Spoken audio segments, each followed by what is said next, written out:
भारत लगातार कई तरह के एक्शन ले रहा है जिससे पाकिस्तान की कमर टूट चुकी है, लेकिन अभी भी सैन्य एक्शन बाकी है और इसी को लेकर पाकिस्तान में दहशत का आलम है। लिहाजा आसिम मुनीर ने अपनी डिजिटल आर्मी को मोर्चे पर ला दिया है ताकि भारत के प्लान को जान सके, लेकिन वो भी हिंदुस्तान की डिजिटल दीवार में सेंध नहीं लगा पा रहे हैं।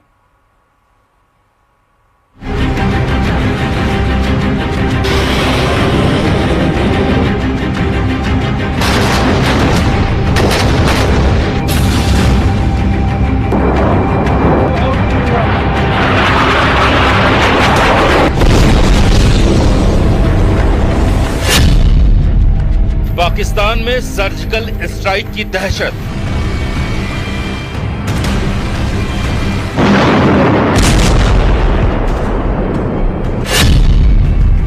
पाकिस्तान में एयर स्ट्राइक की दहशत।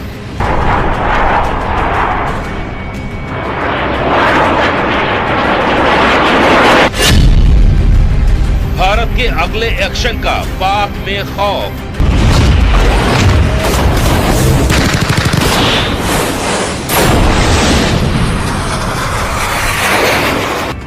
पहलगाम में हुए आतंकी हमले के बाद भारत का सैन्य एक्शन क्या होगा, इसी को लेकर पाकिस्तान में भयानक दहशत है। पाकिस्तान ने अपने इंटेलिजेंस को हाई अलर्ट पर रखा है, लेकिन हिंदुस्तान क्या करने वाला है ये पता कर पाना आतंकियों को तैयार करने वाले पाकिस्तानी खुफिया एजेंसी ISI के बूते के बाहर है।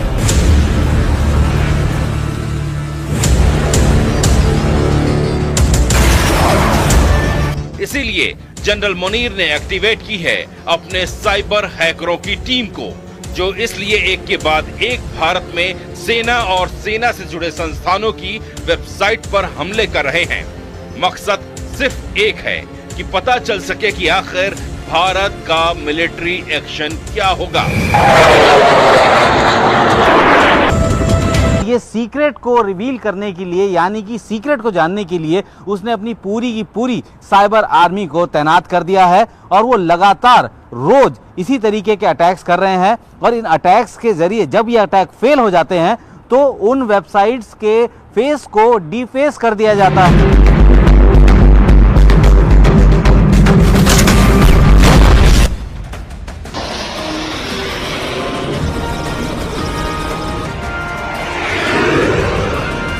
पहलगाम आतंकी हमले के बाद पाकिस्तान की साइबर फौज पूरी तरह से एक्टिव हो गई है, लेकिन भारतीय सेना की सिक्योर वेबसाइट्स में सेंधमारी की उनकी हर कोशिश नाकाम रही है। इसीलिए अब वो भारतीय सेना से जुड़े स्कूल, संस्थान और रिटायर्ड ऑफिसर्स की वेबसाइट्स को निशाना बना रहे हैं। आर्मी पब्लिक स्कूल नगरोटा को टारगेट बनाया।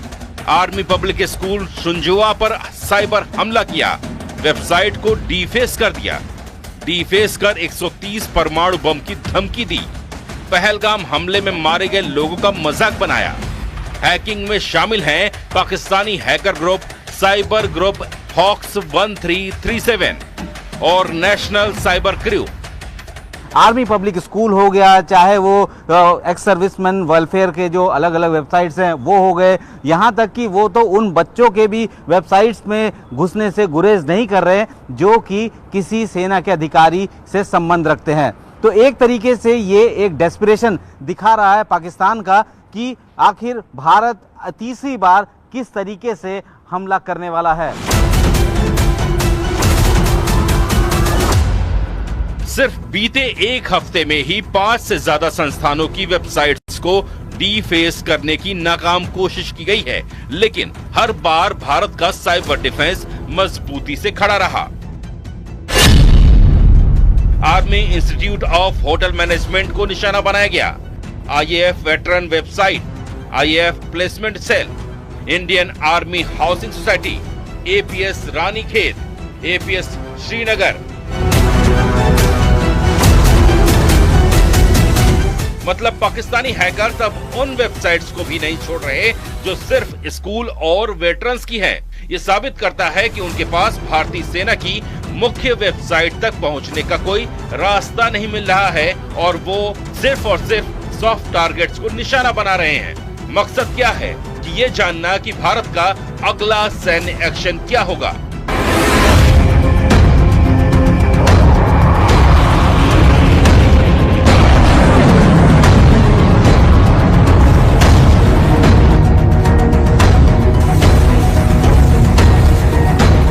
भारत सरकार की वेबसाइट्स पर साइबर हमलों की कोशिशें बीते 5 सालों में 138% तक बढ़ी हैं। साफ है, पाकिस्तान अब मैदान जंग में ही नहीं बल्कि कोड्स, बाइनरी और ब्राउजर में हार रहा है।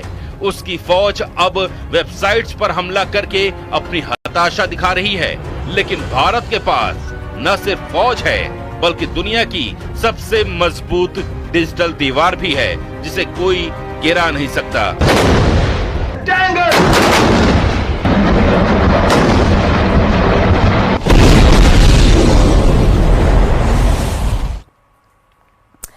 अब आप समझिए कि पाकिस्तान में ऐसी है तौबा मची है कि आर्मी चीफ को अपने सबसे बड़े दुश्मन और पाकिस्तान के पूर्व प्रधानमंत्री इमरान खान के सामने मदद के लिए गिड़गिड़ाना पड़ रहा है। खुफिया सूत्रों से मिली जानकारी के मुताबिक आसिम मुनीर ने जेल में बंद इमरान खान से मौजूदा हालातों में मदद की गुहार लगाई है। समझिए रिपोर्ट में आप।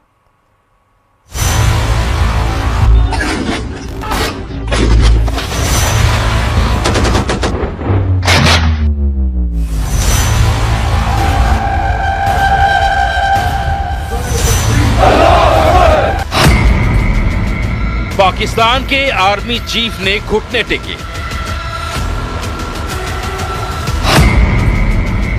भारत का डर ऐसा लगे मांगने भीख। इमरान के आगे कटोरा लेकर पहुंचे मुनीर। भले ही जनरल आसिम मुनीर अपनी फौज के साथ युद्धाभ्यास करके टैंक पर चढ़कर उसका वीडियो बनाकर दुनिया को दिखाते हैं कि वो कमजोर नहीं पड़े हैं, लेकिन असलियत ये है कि पाकिस्तानी आर्मी के चीफ को खौफ है कि अगर जंग छिड़ गई तो मुकाबला कैसे करेंगे।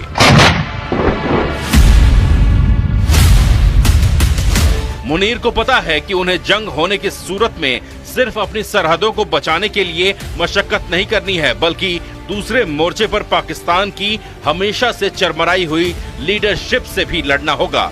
ऐसे में आसिम मुनीर को इस समय याद सता रही है इमरान खान की, उसी इमरान खान की जिसे सत्ता से बेदखल करके जनरल आसिम मुनीर ने जेल में डाल दिया और जेल की सलाखों से बाहर निकलने की हर एक कोशिश को कुचल दिया। अब उसी इमरान खान के सामने कटोरा लेकर भीख मांगने पहुंचे हैं पाकिस्तान के army chief general Asim Munir.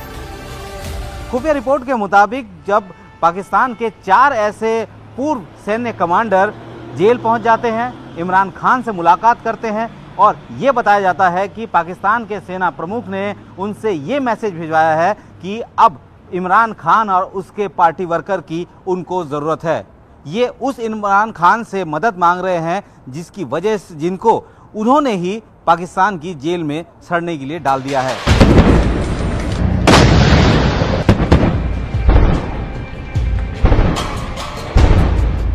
Pakistan के पूर्व प्रधानमंत्री इमरान खान और जनरल आसिम मुनीर की दुश्मनी जग जाहिर है। 2019 में जब इमरान ने आसिम मुनीर को डीजी ISI की पद से कार्यकाल खत्म होने से पहले हटा दिया, तब से ये रंजिश खुलकर सामने आ गई थी। वजह थी इमरान की पत्नी के भ्रष्टाचार के सबूत। बदले में इमरान ने भी जनरल पर भ्रष्टाचार के आरोप लगाए। जब इमरान खान की पत्नी के कुछ ऐसे जो सबूत जनरल मुनीर ने पेश किए थे, उसके बाद से रिफ्ट बढ़ रहा था। जनरल मुनीर ही इकलौते ऐसे सेना प्रमुख है जो कि डीजी ISI के पद पे भी रहे, लेकिन उन्हें कार्यकाल पूरा करने ही नहीं दिया गया। डीजी के ऊपर तो बाकायदा इस बात का भी आरोप था कि उन्होंने 90 करोड़ रुपए की उगाही ली थी और इमरान खान को बाकायदा उसके बारे में लेटर लिख के जानकारी दी गई थी। अब जनरल आसिम मुनीर ने उसी इमरान खान से मदद मांगी है और इसके लिए खुफिया रिपोर्ट के मुताबिक कुछ दिनों पहले पाकिस्तान की जेल में बंद इमरान से मिलने 4 रिटायर्ड सैन्य कमांडर पहुंचे। ये मुलाकात अचानक नहीं थी बल्कि सेना प्रमुख की तरफ से भेजा गया सुलह का पैगाम था। इमरान खान इस वक्त रावलपिंडी जेल में बंद हैं अल खादिर ट्रस्ट घोटाले में उन्हें 14 साल की सजा हुई है, लेकिन इसके पहले भी एक एक करके कई मुकदमे, सजाएं और गिरफ्तारियां होती रहीं। कभी बेल मिलती तो नई एफआईआर फिर से जेल पहुंचा देती।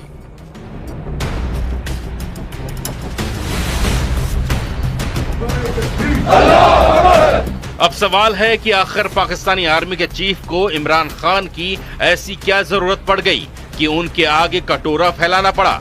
एक दुश्मन के आगे घुटने टेक कर नाक रगड़ना पड़ रहा है, जबकि कई दिनों तक पाताल में घुसे हुए आसिम मुनीर ने 2 दिन पहले ही अपनी शक्ल किसी सार्वजनिक कार्यक्रम में दिखाई और बाकायदा उसका वीडियो बनाकर पब्लिश भी किया।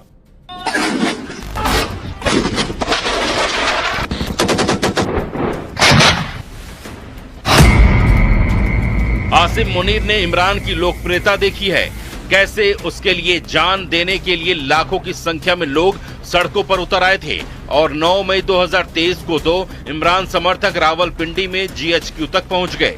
लाहौर में कोर कमांडर के घर में आगजनी और तोड़फोड़ भी की। आसिम मुनीर को यही ताकत चाहिए, इमरान की लोकप्रियता की ताकत, जिससे अवाम में भरोसा कायम कर सके कि पाकिस्तान भारत से लड़ सकता है और साथ ही इस्लामाबाद में राजनीतिक तौर पर अभी की सरकार से ज्यादा अच्छी पकड़ बन सके। इमरान खान की पार्टी है, उसका कहर उन्होंने देखा है कि किस तरीके से पीटीआई समर्थक सेना के मुख्यालय में घुस गए, तोड़फोड़ कर दी। अब पाकिस्तान के सेना प्रमुख चाहते हैं कि उनकी ताकत यानी कि इमरान खान के सपोर्टर्स उनके साथ आएं और इस वक्त जिस हालात में पाकिस्तान है यानी डर के माहौल में पाकिस्तान है, उनको थोड़ी सी ऑक्सीजन मिले ताकि वो इंटरनल पॉलिटिक्स को दूर रख के अब भारत के हमले का जवाब कैसे दे उसके लिए तैयार हो सके।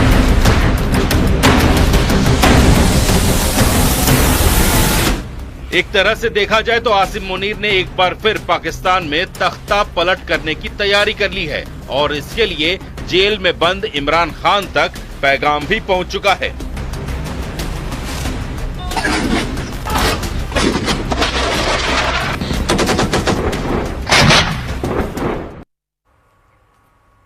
देश की सरहदों को अब सिर्फ बम और बंदूक से नहीं बल्कि एक्सप्रेसवे से भी सुरक्षा मिलेगी, क्योंकि पहली बार भारतीय वायुसेना के फाइटर जेट्स ने रात के अंधेरे में हाईवे को रनवे बना दिया। यूपी के शाहजहांपुर में गंगा एक्सप्रेसवे पर शुक्रवार रात 9 बजे जो हुआ वो देश की सैन्य रणनीति पर एक नया इतिहास छोड़ गया है। MiG-29, राफेल, सुखोई और जगवार जैसे लगभग 14 लड़ाकू विमानों ने लैंड एंड गो ड्रिल की है। 2 घंटे तक भारत के आसमान में रात के अंधेरे में लड़ाकू विमान गरजते रहे। ये सिर्फ एक अभ्यास नहीं था, ये दुश्मन को एक सीधा संदेश है कि भारत दिन के साथ साथ रात के अंधेरे में भी वार कर सकता है।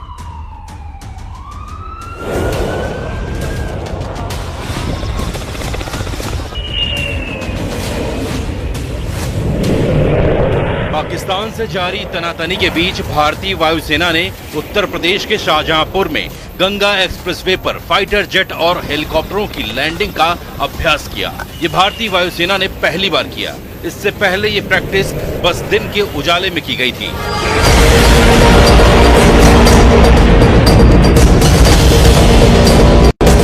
लेकिन गंगा एक्सप्रेसवे पर बनाई गई एयर स्ट्रिप को खास तौर पर रात में विमानों की लैंडिंग के लिए तैयार किया जाना था और भारतीय वायुसेना ने रात में वहां विमानों का टच डाउन करवाकर अपनी उस तैयारी को परखा, जिससे पाकिस्तान की सेना की सांसें अटक गईं। रात के अंधेरे में बादलों को चीरते हुए सुखोई और मिराज जैसे लड़ाकू विमान गंगा एक्सप्रेसवे की तरफ उतरते नजर आए।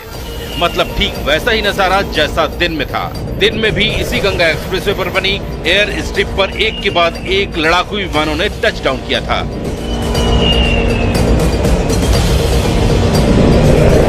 मतलब पाकिस्तान को यह साफ संदेश था कि दिन हो या रात, उजाला हो या अंधेरा, भारतीय वायुसेना की ताकत पर कोई असर नहीं पड़ने वाला। मैं आपको तस्वीरें दिखाऊं तो सुखोई विमान का यहाँ पर आप देख पा रहे हैं। सुखोई विमान लगातार सुखोई विमान की गर्जना है। शाहजहांपुर से गुजरने वाले गंगा एक्सप्रेसवे पर करीब 3.5 किलोमीटर की एयर स्ट्रिप तैयार की गई है। मतलब एक्सप्रेसवे पर एक ऐसी पट्टी बनाई गई है जिस पर लड़ाकू विमान समेत बड़े हवाई जहाज उड़ान भी भर सकेंगे और लैंड भी कर सकेंगे। इसी की प्रैक्टिस की गई। राफेल, सुखोई 30, जगुआर, मिग-29 और मिराज 2000 शामिल थे। ट्रांसपोर्ट में C-130J, सुपर हरकुलिस, AN-32 और Mi-17V5 हेलीकॉप्टर की लैंडिंग हुई है।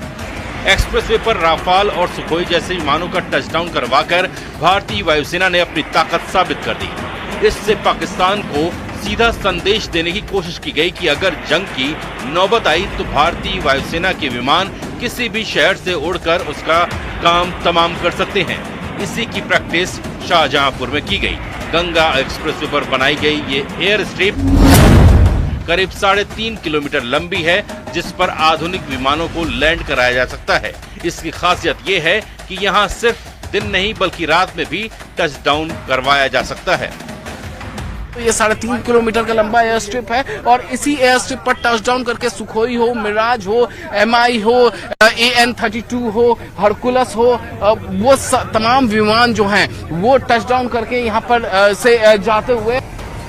एक्सप्रेसवे पर लगातार बनाई जा रही इस तरह की एयर स्ट्रिपों से विमानों के लिए एयर बेस से उड़ान भरने की मजबूरी खत्म हो जाएगी। मतलब पाकिस्तान भारतीय वायुसेना के एयर बेसों पर नजरें गड़ाकर बैठा रह जाएगा और वायुसेना के विमान सड़कों से उड़ान भर के ही उस पर धावा बोल देंगे।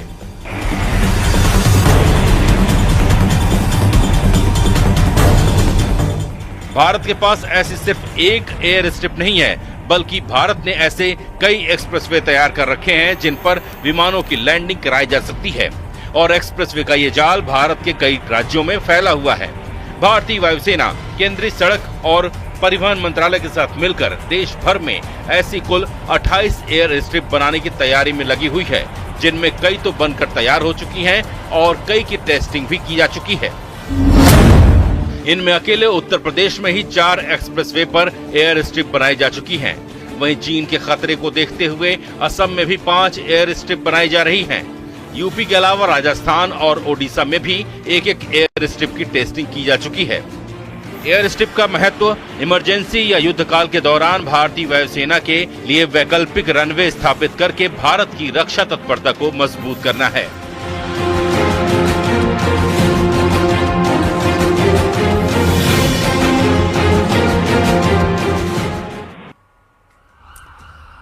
पहलगाम के बैसरन में आतंकी हमले के बीच पर्यटकों की जान बचाने वालों में रैबिट्स गर्ल्स भी आगे थी। रैबिट गर्ल्स के नाम से मशहूर मुमताज और रूबीना ने जान जोखिम में डालकर अपने घरों के दरवाजे खोले।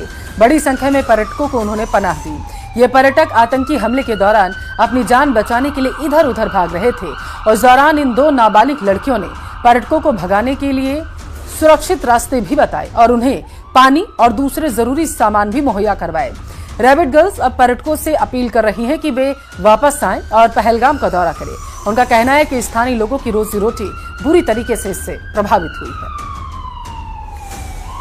के दौरान ऐसे कई लोग सामने आ रहे हैं जिन्होंने उस वक्त टूरिस्ट्स की जानें बचाई और उन जो रेस्क्यू ऑपरेशन उस वक्त चल रहा था उसमें एक कलीदी रोल अदा किया। ऐसे ही हमारे साथ 2 जो यहाँ की बच्चियां हैं वो मौजूद है जिन्होंने उस वक्त ऐसा कारनामा अंजाम दिया कि बहुत से टूरिस्ट्स की जानें बचाना उस वक्त मुमकिन हो गया। तो हमारे साथ मौजूद है 2 यहाँ की पहलगाम की जो 2 लड़कियां हैं। इनको रैबिट गर्ल्स के नाम से भी यहाँ पे जाना जाता है क्योंकि अक्सर पार्क्स में देखते हैं हम ये रैबिट्स लेके होती हैं और फिर वो फोटोग्राफी के लिए वो रैबिट्स को जो है टूरिस्ट्स को देती हैं और उससे अपना जो है लाइवलीहुड कमाती हैं। नाम आपका? मेरा नाम मुमताज़ अख्तर है। मुमताज़ा, ये बताओ कि जिस वक्त ये हादसा पेश आया उस वक्त की हालात बताओ पहले। उस टाइम टूरिस्ट भाग रहा था, रो रहा था, बहुत डरे हुए थे वो लोग। उनको पहाड़ी में चलना नहीं आता इसलिए वो बहुत डरे हुए थे, रास्तों में पड़े हुए थे। हमने उनको नीचे लाया, एम्बुलेंस में बिठाया, अपने घर पे 5-6 मिनट बिठाया, उनको पानी पिलाया, फिर उनको होश आई, फिर वहाँ से उनको नीचे लाया। तो किस चीज़ ने आपको कायल किया उस वक्त कि उन टूरिस्ट की जानें बचाई जाए? वो टूरिस्ट की जानें बचाए, वो बहुत डरे होते, चिल्ला रहे थे, रो रहे थे, बोल रहे कि हमें बचाओ बचाओ, इसलिए हमने उनकी हेल्प की बहुत ज़्यादा। ये एक इंसानियत का कत्ल किया गया, ना ही किसी मुस्लिम का ना ही किसी हिंदू का कत्ल किया, ये एक इंसानियत का कत्ल किया गया। तो आप उस वक्त कहाँ थी? वही पार्क में? नहीं, हम घर पे ही थे। मैं घर पे थी, मैं फिर गई रास्ते से उनको लाने के लिए जब वो रोने लगे बहुत ज़्यादा, इसलिए। आपका घर कितना दूर है वहाँ से? हमारा घर वहाँ से 20 मिनट ही लग जाएंगे। तो जो दूसरी रैबिट गर्ल है रुबीना, वो भी हमारे साथ मौजूद है। रुबीना, क्या समझते हैं आप, कितना बड़ा कारनामा यहाँ के लोगों ने अंजाम दिया? जिस तरह से आपकी जो फ्रेंड है वो बोल रही थी, तो क्या कहना चाहिए? हम टूरिस्ट को, मैं वहीं पर थी कुछ टाइम वो हुआ, तो मैंने 2 गोलों की आवाज़ सुनी है, तो फिर मैंने टूरिस्ट को वहाँ से निकाला है, मदद की टूरिस्ट की, घर तक लाया, पानी वानी दिया, तो टूरिस्ट को लाके मदद की मैंने। मैं ये कहना चाहती हूँ टूरिस्ट फिर कश्मीर में आने चाहिए, तो हम टूरिस्ट के साथ है। तो हमारा तो धंधा पानी यही टूरिस्ट के ऊपर चलता है, सबका चलता है। कश्मीर में जो है टूरिस्ट के ऊपर है, श्रीनगर के ड्राइवर है, जो कुछ है वो पूरे टूरिस्ट के ऊपर है। और क्या है हमारी मजदूरी? हम टूरिस्ट को यही कहना चाहते हैं फिर कश्मीर में आए तो हम आपके साथ हैं। हमने टूरिस्ट की ज्यादा मदद की है, घर तक लाए, पानी वानी दिया, छोटे बच्चों को 15-15 साल 10 साल इतने बच्चे थे और बूढ़ी थी और जो थे वो हमने टूरिस्ट को लाया, पानी दिया, तो घर तक एम्बुलेंस में डाला। हमने यही मदद बहुत की, मदद बहुत हजारों लोग हमने लाया, बहुत लाए बहुत। तो हम कश्मीर में यही बोलने चाहिए टूरिस्ट को फिर कश्मीर में आ जाओ। तो अभी जिस तरह से हम देख रहे हैं कि 0 पर टूरिज्म जो है वो पहुंच गया, तो नहीं आप है भी कश्मीर रैबिट गर्ल्स के आप के नाम से आप जो है फेमस है, तो आपका जो बराह रास्त तौर पर लाइवलीहुड है वो टूरिज्म पर ही डिपेंडेंट है। हाँ, टूरिस्ट के ऊपर। और क्या है, मेरी क्या मजदूरी है? मेरा जो पापा है वो तो बीमार है ना, और एक भाई है वो घोड़ा चला रहा था, अभी उसको कुछ काम नहीं है उसका, वो तो अभी घर में है। मैं टूरिस्ट यहाँ खरगोश लेके आती थी, तो अभी मेरा कुछ काम नहीं है। अब मैं टूरिस्ट को यही सरकार से मुझे मेरे यही अपील है, फिर कश्मीर में टूरिस्ट आना चाहिए, पहलगाम में, तो हम आपके साथ हैं, टूरिस्ट के साथ हैं। मैंने आगे इतनी मदद की और कर रहे हैं, हमने अपनी जान का नहीं सोचा, मैंने टूरिस्ट की जान का सोचा है। मैंने बोला पहले मुझे गोली लगेगी फिर आपको। अब हम टूरिस्ट तो हमारे मेहमान है, हम ये कहने चाहते हैं टूरिस्ट फिर पहलगाम में आनी चाहिए। हमारा यही है रोजी रोटी, टूरिस्ट के ऊपर रोजी रोटी है। आज तो 0 ही है, टूरिस्ट ही नहीं है आज पहलगाम में, तो मैं ये कहना चाहती हूँ। तो बिल्कुल हम समझ सकते हैं कि कितना जो है लाइवलीहुड यहाँ के लोगों का मुतासिर हुआ है, और जिस तरह से इनको रैबिट गर्ल्स के नाम से कहा जाता है, ये जाना जाता है, तो इन रैबिट गर्ल्स का भी यही कहना है कि सबसे बड़ा फ़र्ज़ जो है वो इंसानियत का फ़र्ज़ है, और इंसानियत के नाते ही इन्होंने उस वक्त टूरिस्ट्स की जान बचाई और अपने घर के दरवाजे जो है वो टूरिस्ट्स के लिए खुले रखे। आफाक शाह के साथ न्यूज़ 18 के लिए पहलगाम से मुदस्सिर कादरी।